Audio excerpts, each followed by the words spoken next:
Saudari-saudaraku terkasih dalam Tuhan Yesus Kristus, selamat pagi dan berkah dalam. Kita berjumpa kembali dalam renungan harian kita, Kamis 5 Januari 2023.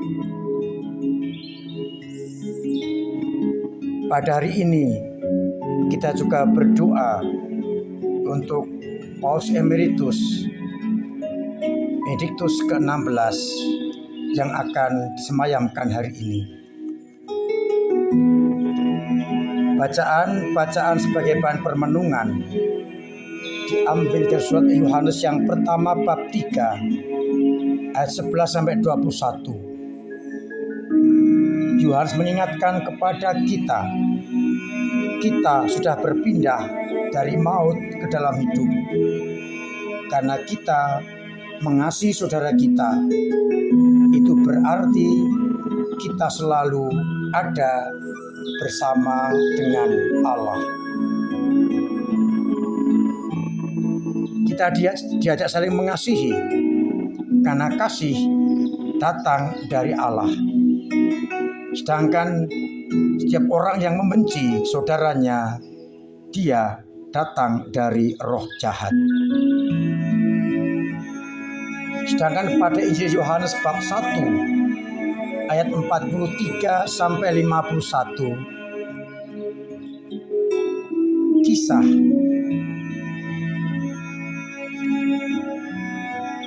mengenai Filipus yang dibawa oleh Andreas kepada Yesus berproses dalam iman. Ia menegaskan, mungkinkah sesuatu yang baik datang dari Nazaret?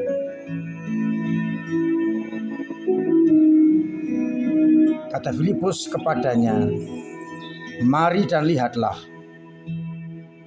Dan ketika Natanael datang kepadanya, Yesus berkata, inilah orang Israel yang sejati, tidak ada kepalsuan. Dan kemudian dalam proses wawancara itu, akhirnya Natanael mengungkapkan imannya. Rabi, engkau anak Allah, engkau Raja orang Israel.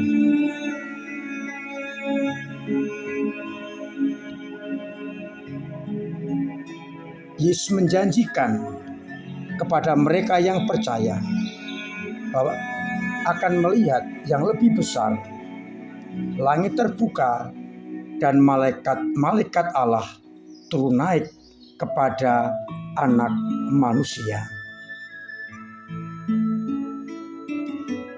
Saudari-saudaraku terkasih dalam Kristus, proses panggilan, proses pengenalan akan Yesus banyak cara. Di antaranya kita diajak melihat pada pagi ini proses Natanael yang akhirnya percaya kepada Yesus sebagai anak manusia.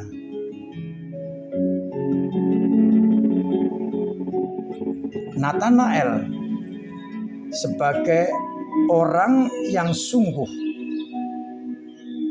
hidupnya mendalam dalam hidup rohani, berpegang pada warta, dikatakan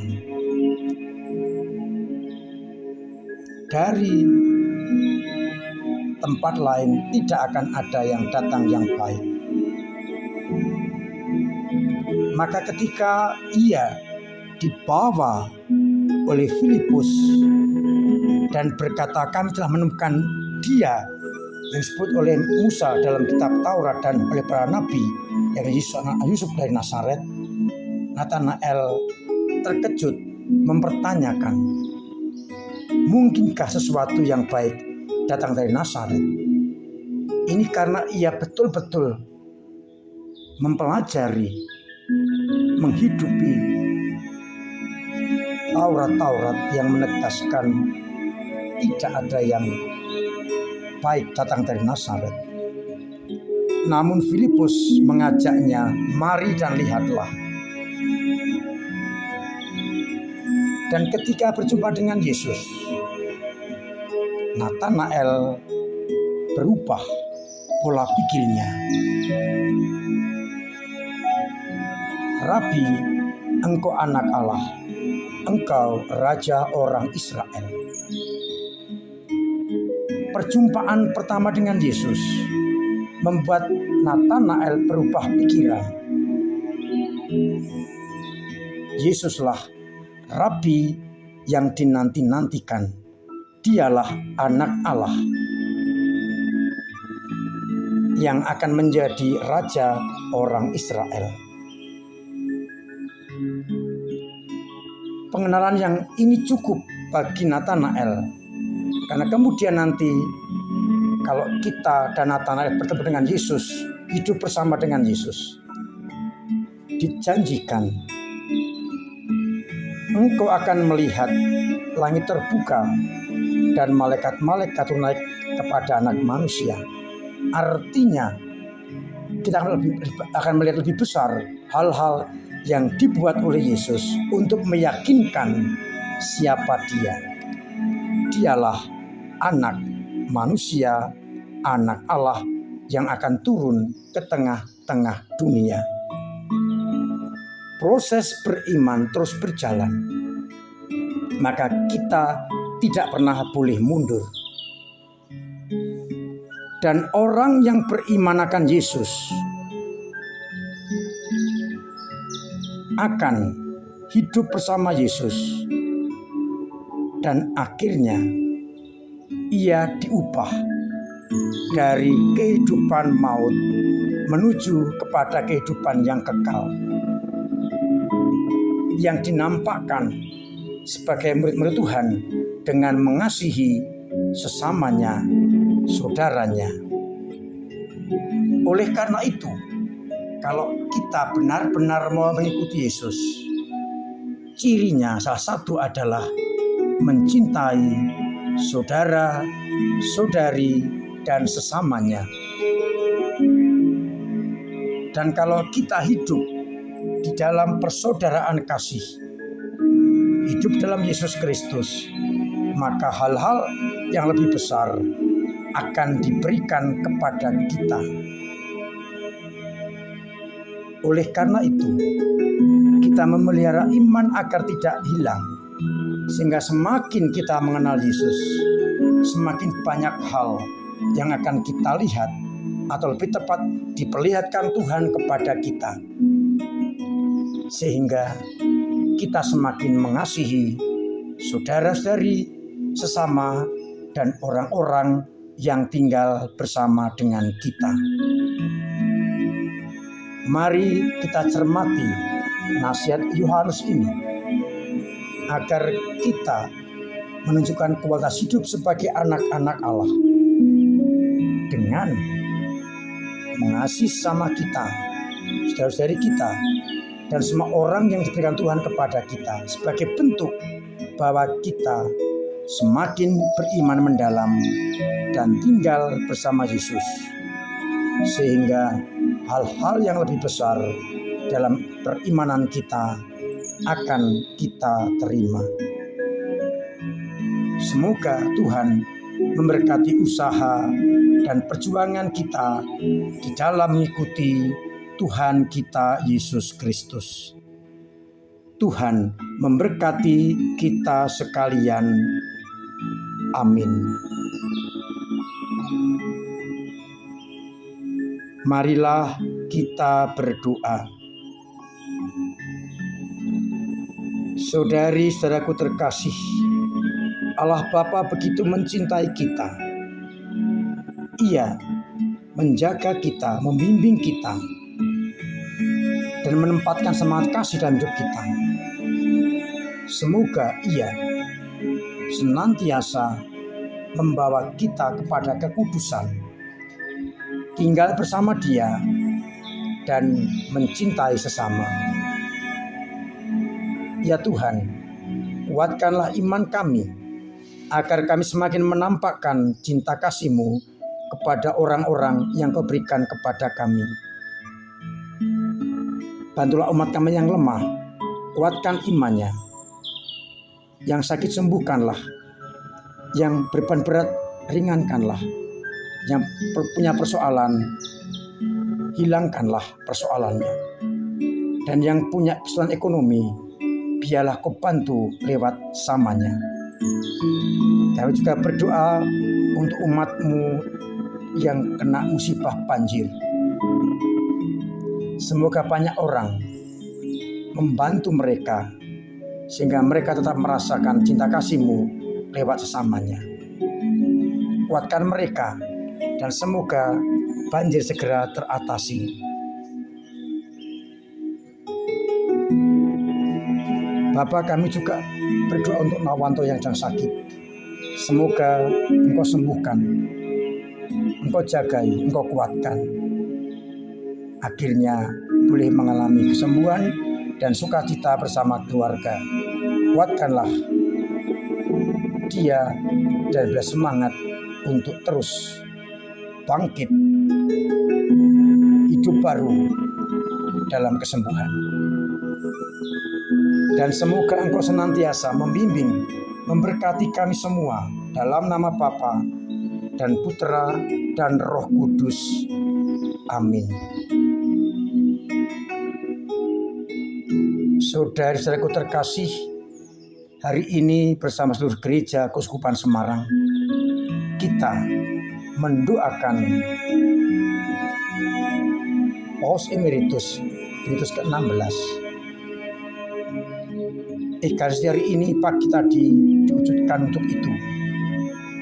Maka panjenengan yang tidak sempat Ekaristi, saya mengajak hari ini meluangkan waktu mendoakan 10 Salam Maria untuk kebahagiaan Paus Emeritus Benediktus ke-16. Tanpa kecuali panjenengan semua, doakan 10 Salam Maria dengan wujud untuk kedamaian jiwa Paus Benediktus ke-16. Saya masih mengharapkan menjaga protokol kesehatan, hindari kerumunan, tetap pakai masker bila di tempat-tempat yang berkerumun atau tempat umum. Cuci tangan, booster kedua, pola hidup sehat, agar kita bisa melawan virus corona.